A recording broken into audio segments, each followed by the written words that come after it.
কার প্রশ্ন করুক, তুমি তার জবাব দিবে না, কেবল পাঠার মতন করবে। তা যদি করতে পারো তবে আমি তোমায় খালাস করিয়ে নেব।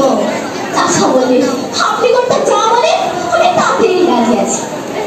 আদালতে মহাজনের মস্ত উকিল চাষাকে এক ধমক দিয়ে জিজ্ঞেস করলেন, তুমি 7 বছর আগে মহাজনের কাছ থেকে 25 টাকা কর্জ নিয়েছিলেন? চাষা তার মুখের দিকে চেয়ে বললে, বলে খবরদার বলো নিয়েছিলে কিনা? চাষা আবার বললে, বলে আসামি বেয়াদবি দেখুন। হাকিম রেগে বলে, বেয়ে যদি অমনি করিস তোকে আবার ফাটক দেবো। চাষা অত্যন্ত ভয় পেয়ে কাঁদে কাঁদে শুনে বললে, হাকিম বললেন, লোকটা কি পাগল নাকি?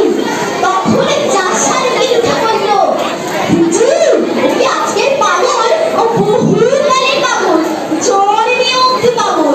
ওর কি কোনো বুদ্ধি আছে? তা কাণ্ড জ্ঞান আছে। ও আমারে গর্জনে ওকে কখনো খত দিতে পারে, আর পাগলের খত দিতেই পারে। দেখুন দেখুন এই হতভাগা সহজকারে কাণ্ড দেখুন তো। ইচ্ছে করে জেলে শুয়ে পাগলটাকে ঢুকে নেবার ওয়াক্ত করছে। এরা বলেছে এইখানে একটা আঙুলের টিপ দেবে। পাগলে কি জানে সে অমনি টিপ দিয়েছে? তো ব্যাপার দুই উকিলের ঝগড়া বেঁধে গেল। হাকিম খানিক শুনে